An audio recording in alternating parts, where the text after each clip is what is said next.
Assalamualaikum warahmatullahi wabarakatuh. Bismillah walhamdulillah, wassalatu wassalamu ala rasulillah wa ala alihi wa sahbihi wa man wala.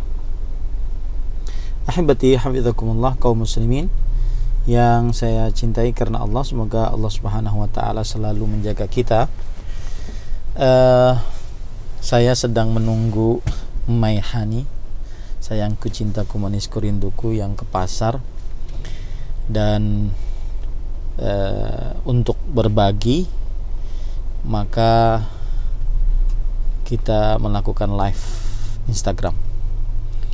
Permasalahan yang saya ingin angkat adalah yaitu hukum meruqyah tapi sambil ngobrol dengan orang yang kesurupan atau sambil ngobrol dengan jin gitu ya, maksudnya hukum meruqyah tapi sambil ngobrol dengan jin. Apa hukumnya? Di sini kita dudukkan dulu permasalahan yang pertama, yaitu bolehkah atau bisakah seorang manusia berkomunikasi dengan jin? Maka jawabannya adalah bahwa bisa terjadi komunikasi antara manusia dan jin, dan ini banyak di dalam hadis-hadis Rasul sallallahu alaihi wa ala alihi wasallam. Di antaranya hadis riwayat Bukhari dari Abu Hurairah radhiyallahu an, bahwa Abu Hurairah radhiyallahu anhu pernah menangkap pencuri zakat, ditangkap, lalu setelah itu mau dibawa kepada Rasulullah sallallahu alaihi wasallam. Lalu setelah itu dia mengaku dia orang miskin, lepaskanlah saya memerlukan makan dan semisalnya untuk keluarga saya. Akhirnya dilepaskan. Kemudian hari yang kedua juga begitu, akhirnya dilepaskan juga. Hari yang ketiga juga begitu. Nah, kemudian di hari yang ketiga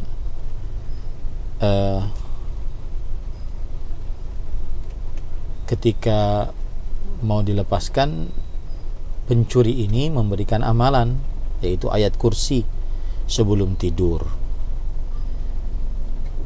untuk menjaga dari syaitan dan akan selalu dijaga oleh malaikat. Kabar itu diberitahukan kepada Rasulullah SAW. Lalu Rasulullah SAW mengatakan, sadaqaka wa huwa kadzub. Engkau berkata benar, dia berkata benar kepadamu, tetapi dia tukang dusta. Ternyata yang dibicarai oleh Abu Hurairah radhiyallahu anhu selama 3 malam ini adalah jin.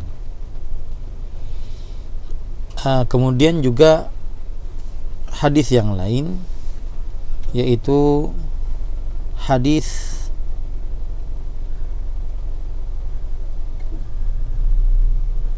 yang diriwayatkan oleh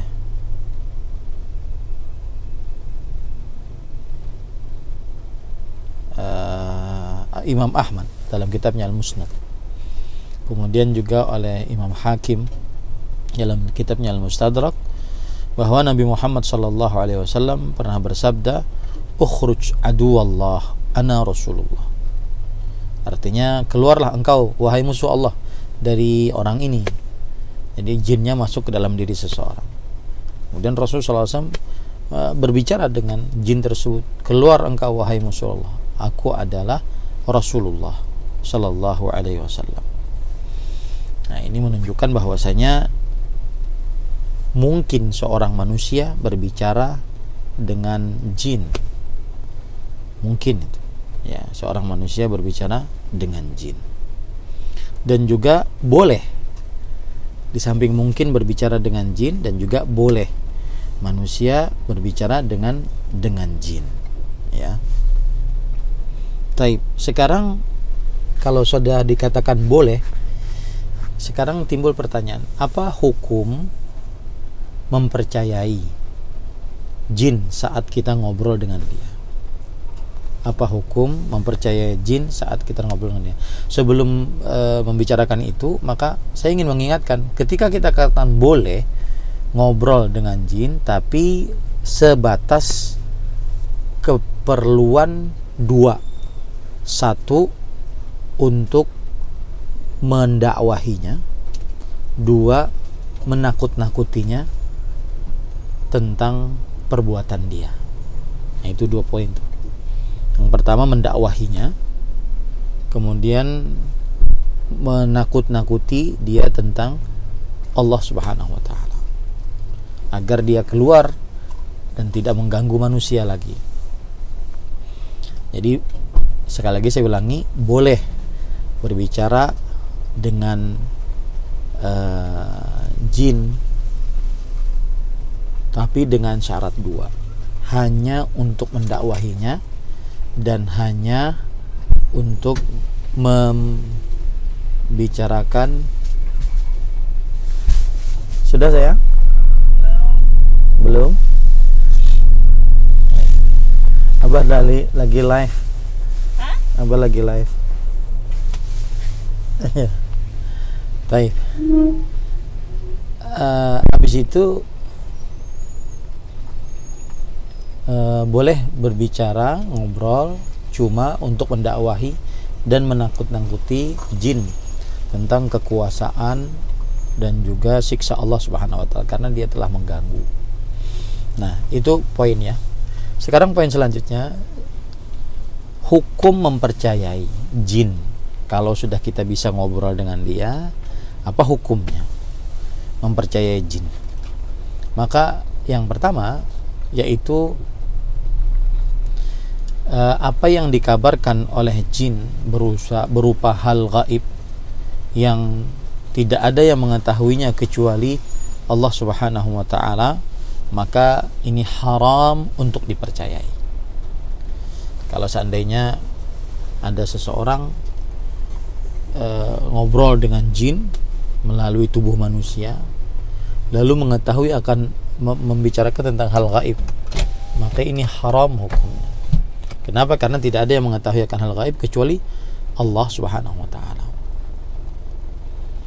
Dan ini nanti termasuk di dalam hadis yang diriwayatkan oleh Imam Abu Daud, man ata kahinan aw arrafan fasaddaqahu bima yaqul faqad kafara bima unzila ala Muhammad. Barang siapa yang mendatangi dukun, tukang ramal, lalu ia percaya dengan apa yang diucapkan, maka sungguh ia telah kafir dengan apa yang diturunkan kepada Nabi Muhammad sallallahu alaihi wasallam. Ada penjelasan dari Syekhul Islam Ibnu Taimiyah rahimahullah, amma su'alul jin, adapun bertanya kepada jin, wa su'alu man yas'aluhum, dan bertanya kepada orang yang bertanya kepada mereka, fa hadza in kana ala wajhi tasdiqi lahum fi kulli ma yukhbiruna bihi wa ta'zim lil mas'ul fa huwa haram. Maka perbuatan ini jika dalam rangka mempercayai apa yang diberitahukan oleh jin dalam setiap apa yang diberitahukannya dan mengagungkan yang ditanya, yaitu mengagungkan jin, maka ini haram hukumnya. Nah, ini jenis pertama, hukum mempercayai apa yang diberitahukan oleh jin dari perkara-perkara gaib, maka hukumnya haram. Yang kedua adalah hukum mempercayai apa yang diberitahukan oleh jin tentang berita-berita dari langit, yang mana para malaikat kan mendapatkan wahyu dari Allah Subhanahu wa taala.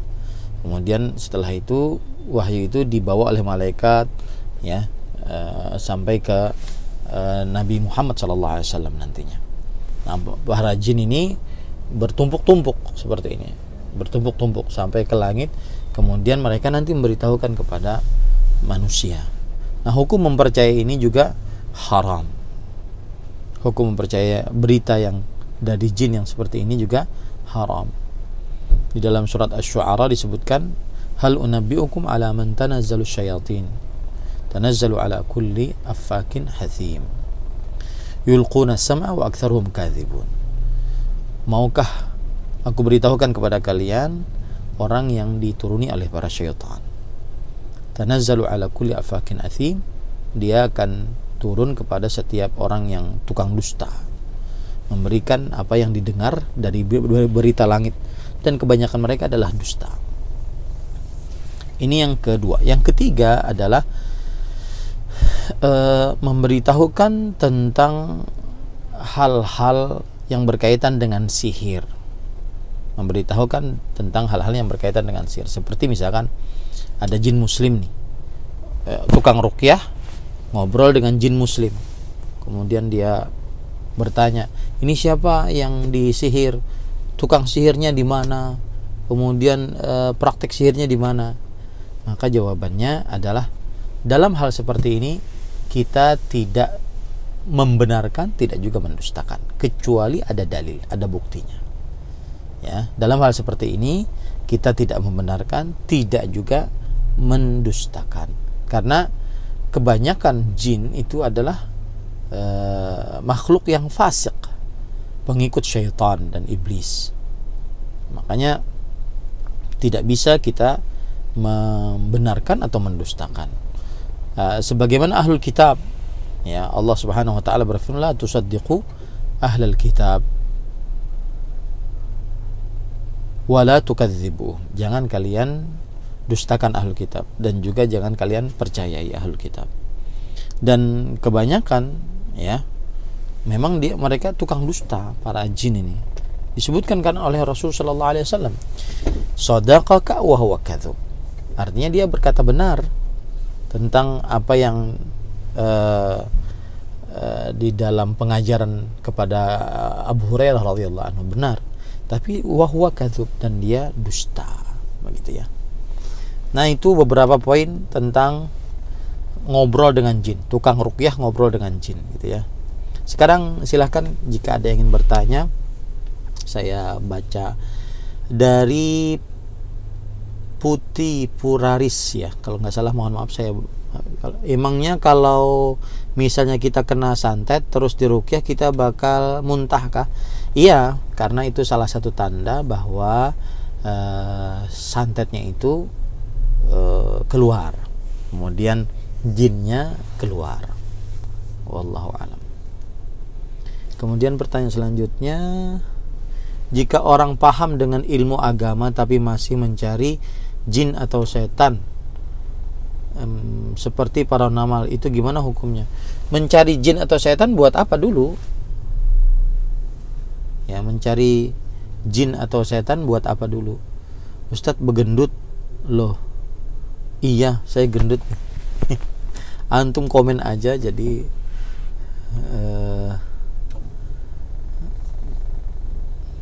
dibiarin aja. Kalau gendut nanti dia kurus sendiri, karena dia ada batasan.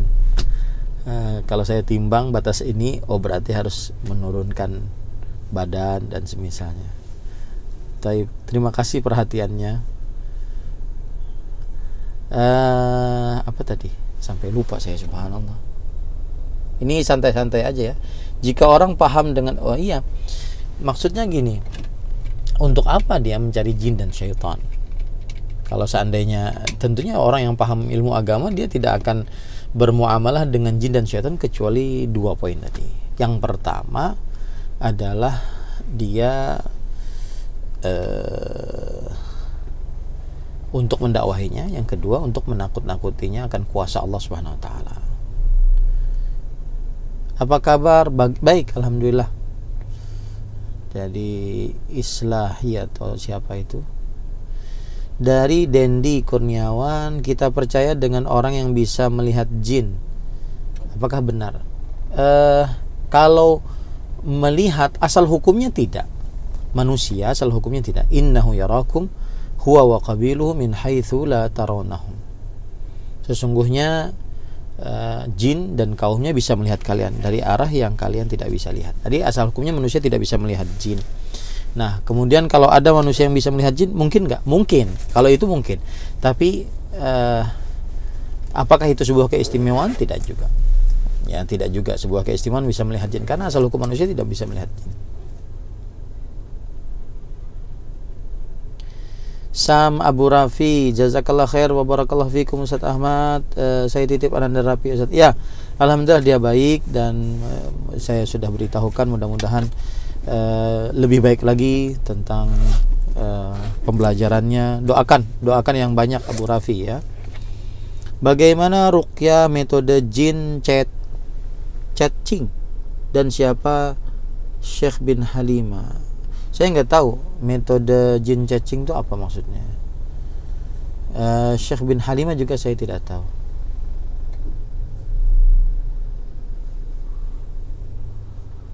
Nah, silakan yang lain lagi.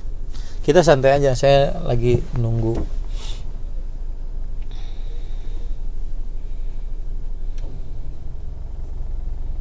Jadi sekali lagi, kalau yang namanya ngobrol, misalkan kan sering tuh, entah di media sosial, di televisi, sering terlihat bahwa ngobrol namanya siapa, tinggal di mana, sudah makan apa gitu ya. Nah itu nggak boleh. Bila di suatu rumah tidak ditemukan buhul karena sudah puluhan tahun Ustadz, bagaimana ruqyah metode bagaimana bila di suatu rumah tidak ditemukan buhul karena sudah puluhan tahun Ustaz? Ditemukan buhul, kalau sudah ditemukan buhul maka dia di ruqyah buhulnya lalu dimusnahkan, dibakar. Bagaimana orang yang ingin bertobat di masa lalunya, mempunyai khadam atau jimat, apakah dibuang atau dibakar Ustaz? Jawabannya adalah dia bertobat dulu kepada Allah Subhanahu wa taala, karena itu termasuk dari perbuatan kesyirikan. Kemudian setelah itu dia ruqyah dirinya, yaitu melakukan ruqyah membaca surah Al-Baqarah terutama dari awal sampai akhir. Kalau ada gejala-gejala muntah, panas dingin, maka teruskan saja, bersabar ya, wallahu alam. Jika tidak bisa tidur malam, apakah itu gangguan jin? Bisa iya, bisa tidak. Ya, bisa iya, bisa tidak. Maka saya nasihatkan ambil air wudu, salat 2 rakaat. Kemudian setelah itu baca bacaan zikir untuk tidur. Insya Allah bisa tidur. Bagaimana dengan mengajak jin bersyahadat ketika meruqyah? Mungkin bisa saja, ya. Tapi tadi jin kebanyakan kadzub, tukang dusta, ya. Maka saya tidak setuju dengan orang yang mengatakan bahwa saya akan mendatangkan jin yang sudah saya islamkan dengan cara bagaimana gitu. Nah ini terlalu berlebihan dalam meruqyah. Nabi Muhammad SAW tidak pernah melakukan seperti itu. Ya, wallahu alam. Kalau jin yang pas diruqyah minta kopi atau maaf darah karena si orang yang kesurupannya sedang haid. Nah ini nggak boleh. Ini bagus nih pertanyaan. Tidak boleh seseorang mewujudkan apa yang diminta oleh jin saat diruqyah. Saya sering beberapa waktu yang lalu dulu ya ngeruqyah, dia minta saya mau keluar dari tubuh ini, tapi bawa tubuh ini ke gereja, nanti saya akan keluar di gereja. Ini nggak boleh, haram hukumnya. Bahkan permintaan-permintaan yang remeh-temeh saja haram hukumnya. Seperti misalkan saya minta, bahkan kelihatan mungkin baik ya, saya minta saya akan keluar dari tubuh ini kalau seandainya saya dikumpulkan dengan seluruh keluarga dari orang ini yang sedang saya masuk ke dalamnya. Ini nggak boleh dikabulkan, ya, tidak boleh. Kenapa? Karena tujuannya bukan itu. Tujuannya adalah akhirnya kita taat kepada jin, bukan taat kepada Allah Subhanahu wa taala. Wallahu a'lam. Atau misalkan saya mau keluar asalkan kamu berpaling, cuma nggak paling doang, biarin, nggak boleh. Ya, situ nggak boleh dilakukan seperti itu. Kemudian selanjutnya, sebentar ini AC-nya agak dingin. Apa benar jika kita sering foto anak maka akan kena ain? Jadi anak sering rewel pada malam hari, mungkin bisa jadi. Ya, ini harus terutama saya nasihatkan juga kepada public figure yang sering memvideo anak-anaknya, ya.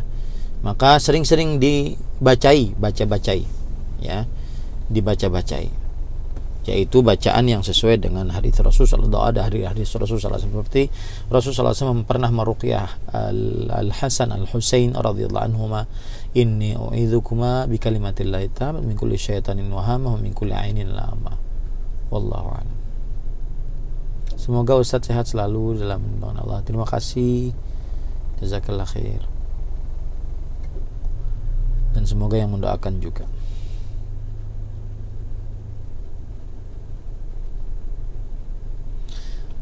Taib, silahkan lagi. Jadi tidak benar ya, entah kalau acara-acara televisi mungkin dia komersil, lebih banyak kepada komersilnya, entah benar atau tidak, Allahu a'lam. Ngobrol dengan jin maksud saya. Bolehkah menunda kehamilan karena ingin fokus kuliah dulu karena dikhawatirkan anak jadi tidak fokus kuliah? Maka jawabannya, kalau sudah menikah maka jangan ditunda kehamilan, karena mempunyai anak itu salah satu maksud min maqasidis syariah, tujuan dari tujuan syariat Islam ya, tidak boleh ditunda. Menunda dengan KB misalkan tidak boleh. Memakai KB itu asal hukumnya haram. Boleh memakai KB ketika dikhawatirkan berpengaruh terhadap nyawa sang ibu, dan ini pun juga harus dengan harus dengan penentuan dari ahli medis, bahwasanya kalau perempuan ini hamil maka dikhawatirkan dia akan meninggal, cacat, maka itu boleh untuk memakai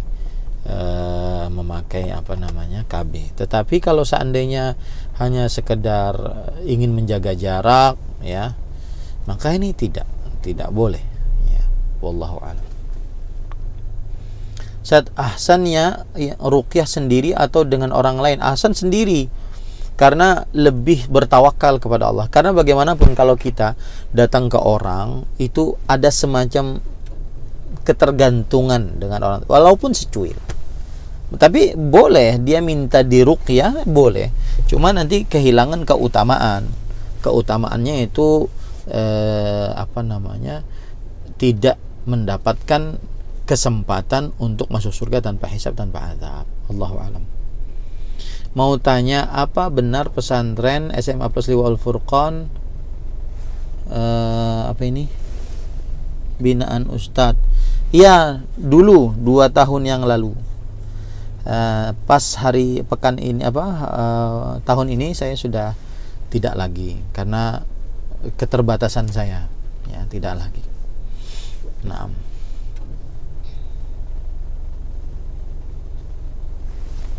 pertanyaan selanjutnya, semoga sehat terus Ustaz, amin. Apabila seseorang datang percaya kepadanya dan tidak diterima sholatnya 40 hari, apakah orang tersebut tidak sholat walaupun tidak diterima? Maka jawabannya bukan. Maksudnya itu ancaman malahannya. Ancaman untuk orang yang mendatangi dukun, tukang ramal, sholatnya walaupun dia sholat, maka ghairu mujzi'ah gitu kan. Ghairu musabah, tidak diberi pahala. Mujzi' dia, tunai kewajiban, jadi tidak bisa diqadha. Jadi kalau ada orang datang ke dukun kemudian tidak diterima sholatnya 40 hari, ya enggak apa-apa Ustaz, nanti saya qadha. Enggak bisa, kata Imam Nawawi rahimahullah, itu bukan untuk itu ancaman, bukan untuk bisa diqadha, tidak. Dia sholat 1000 tahun pun tidak bisa dapat pahalanya karena pergi ke dukun, tukang ramal. Allahu a'lam. Apakah jin bisa melukai manusia atau membawa manusia ke alam jin? Kalau melukai manusia bisa, sebagaimana yang terjadi pada Rasulullah SAW. Tidak dilukai, cuma beliau memegang leher jin tersebut. Abu Hurairah memegang, jadi bisa memang berinteraksi antara manusia dengan jin ya. Tetapi kalau dibawa ke alam jin, Allahu a'lam, saya tidak tahu karena itu perkara gaib dan saya belum baca ada riwayat, hadis, ayat yang berkaitan dengannya. Allahu a'lam. Berapa tahun belajar bahasa Arab sampai lancar dan berikan motivasinya Ustadz? Jawabannya adalah belajar bahasa Arab mudah. Motivasinya siap.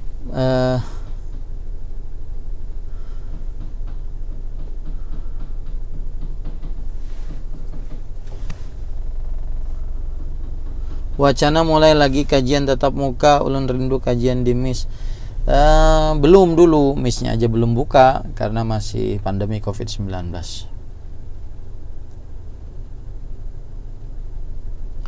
Ustadz, baca doa apa agar hati bisa tenang? Maka jawabannya adalah baca doa yang paling utama zikir sebenarnya. Zikir. Dan zikir paling utama adalah baca Quran. Hati tenang dengan baca zikir. Allah Subhanahu wa taala berfirman, "Alladzina amanu wa tatma'innu qulubuhum bi dzikrillah, ala bi dzikrillah tatma'innul qulub." Orang yang beriman dan hati mereka tenang dengan berzikir kepada Allah. Dan ingatlah dengan hati yang tenang, ingatlah dengan berzikir kepada Allah, hati akan tenang. Minta tolong sama jin adalah syirik. Tapi kenapa Nabi Ibrahim dulu bisa memiliki pasukan dari jin? Bukan Nabi Ibrahim, Nabi Sulaiman. Ya, Nabi Sulaiman. Itu kuasa dari Allah Subhanahu wa taala. Ya, kuasa dari Allah Subhanahu wa taala. Bahwasanya Allah Subhanahu wa taala memberikan mulkan la yanbaghi li ahadin min ba'dih. Kekuasaan yang tidak diberikan kepada seorang pun setelah Nabi Sulaiman. Di antaranya adalah bisa berbicara dengan jin. Dan kita sebagai umat Nabi Muhammad SAW, kita diperintahkan untuk meminta hanya kepada Allah dan tidak meminta kepada jin. Wallahu a'lam.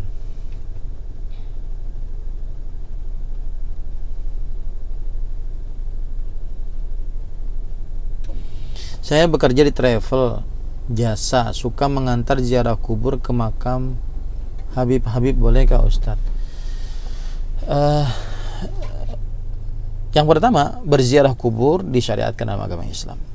Rasulullah SAW bersabda, "Kuntu nahaitukum an ziyaratil qubur fazuruha." Aku melarang kalian untuk berziarah kubur, maka ziarahilah kalian. Ziarahilah oleh kalian kuburan tersebut. Fa innaha tudzakirukumul akhirah. Sesungguhnya berziarah kubur mengingatkan kita akan kehidupan akhirat. Ya. Kemudian tetapi mengkhususkan berziarah kubur ke kuburan tertentu dan menganggap kuburan tersebut berkah, maka ini belum ada dalil dari Rasulullah SAW akan hal itu. Ya, menganggap bahwa mengkhususkan berziarah kubur ke kuburan tertentu dan menganggap kuburan tersebut adalah kuburan yang berkah, keramat, ya, lebih keramat dibandingkan kuburan-kuburan yang lain, dan bisa memberikan hajat kalau pergi ke kuburan tersebut atau sebelum ada acara pergi ke kuburan tersebut, maka ini belum ada dalil yang dicontohkan oleh Rasul sallallahu alaihi wasallam. Wallahu a'lam.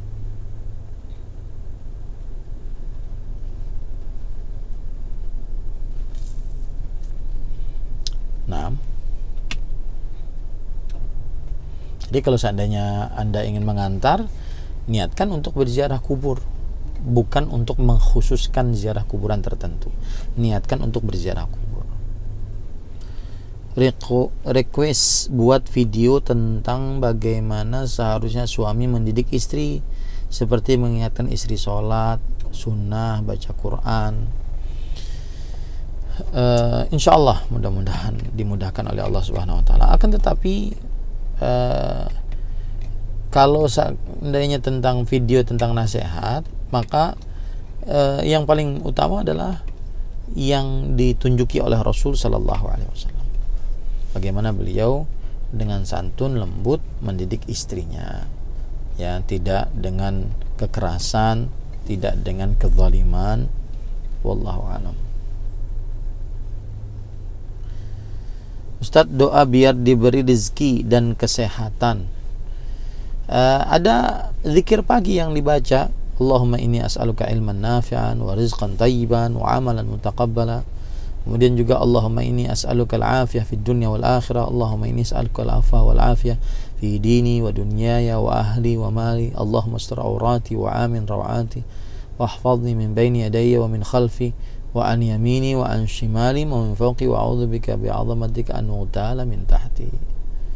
Allahu a'lam. Di Intan Ilmu sudah ada SMA-nya Kak Ustadz? Belum. Ini baru mau membuka pendaftaran SMP periode yang ketiga. Ya, berarti tahun depan periode yang ketiga, tahun depannya lagi baru ada SMA. Tahun depannya lagi, tahun lusa ya. Dan salah satu peraturan di pesantren Intan Ilmu Barito Kuala Kalimantan Selatan adalah tidak menerima santri pindahan, terutama SMA ya. Tidak menerima santri pindahan. SMP pun tidak menerima santri pindahan. Allahu a'lam. Ustadz, bid'ah yang baik itu gimana? Nggak ada bid'ah yang baik. Rasulullah SAW bersabda, kullu bid'ah dhalalah. Setiap bid'ah adalah sesat. Adapun sebagian ulama yang membaikkan perbuatan bid'ah seperti Imam Syafi'i, kemudian Imam Al-Aziz bin Abdissalam, kemudian Imam An-Nawawi, maka yang mereka maksudkan dari bid'ah-bid'ah tersebut adalah bukan ritual bid'ah, akan tetapi bukan ritual ibadah, akan tetapi itu adalah sarana, seperti membangun sekolahan, itu bid'ah ya. Bahkan disebutkan sebagai bid'ah yang wajib, kata Imam Sultanul Ulama Al-Aziz bin Abdissalam rahimahullah ta'ala. Jadi itu sarana. Kalau dalam bahasa usul fiqh, al-masalih al-mursalah. Jadi pendapat yang lebih kuat, kullu bid'ah dhalalah. Setiap bid'ah sesat.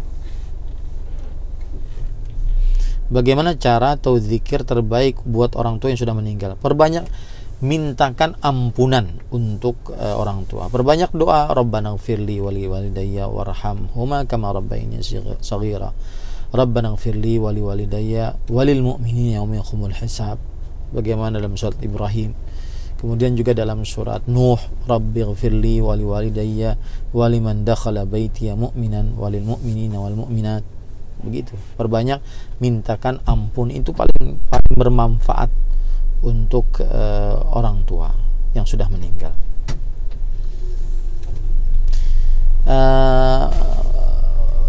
Berdoa atau bersedekah atas nama orang tua yang sudah meninggal, maka jawabannya dua-duanya bagus. Dua-duanya bagus itu. Baik itu berdoa ataupun bersedekah. Ya, berdoa ataupun bersedekah. Ya, sepertinya sebentar, sudah sayang? Sudah? Baik, kita cukup dulu. Nyonyanya sudah datang. Subhanakallah bihamdik, asyhadu an la ilaha illa anta astaghfiruka wa atubu ilaik. Wassalamualaikum warahmatullahi wabarakatuh.